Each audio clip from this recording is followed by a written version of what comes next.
Hello সবাই, আসসালামু আলাইকুম। আজকে আমার বাসায় একটা ছোট্ট নুডলস পার্টির আয়োজন করা হয়েছে।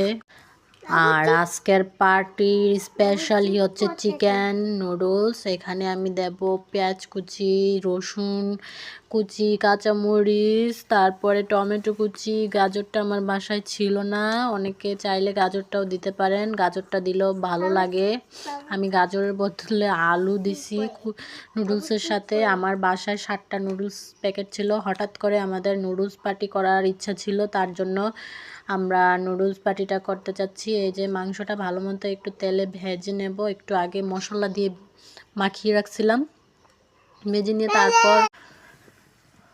নিয়ে তারপর ওই যে রসুন কুচি দিয়ে দিছি, পেঁয়াজ কুচি দিয়ে দেব, দিয়ে সামান্য একটু আদা রসুন বাটা দিয়ে দেব। তারপরে এর ভিতরে একে একে সব মশলা, তারপরে মুরগি কুচি করে যে ভাজছিলাম ওই মুরগিটা দিয়ে দেব। তারপরে ওই নুডলসের মশলা, তারপরে একটা সস, এইভাবে দিয়ে ভালোভাবে কষিয়ে নেব। কাঁচামরিচ টমেটো দিয়ে দিলাম, ভালোভাবে মাংসটা কষিয়ে নেব। মাংসটা একটু সিদ্ধ না হলে নুডলসটা ভালো লাগবে না। মাংসটা কষানোর কালারটা এত জোস আসছে, আপনারা দেখলে আপনারা একবার আমার নুডলসটা বাসায় ট্রাই করে খেয়ে দেখবেন এভাবে, আর কমেন্টে জানাবেন কেমন হয়েছে। আমার কাছে খুব ভালো লাগছে। এই দেখেন কত সুন্দর কালার আসছে। এর ভিতরে সসটা দিয়ে দিছিলাম। আমার বাসায় সসও কম ছিল, 2টা সস ছিল, একটা দিতে পারছে, আর একটা বাচ্চারা একটু একটু করে খেয়ে ফেলছে। 2টা দিতে চাইছিলাম।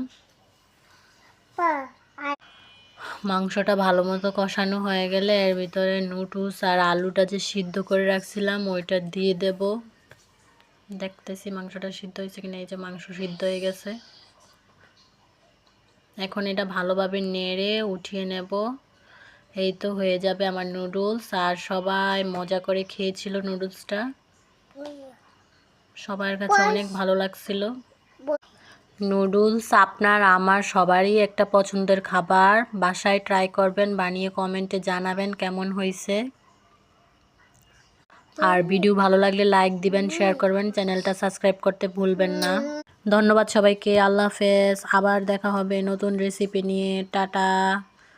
এই দেখো নুডলস খাচ্ছে সবাই। টাটা।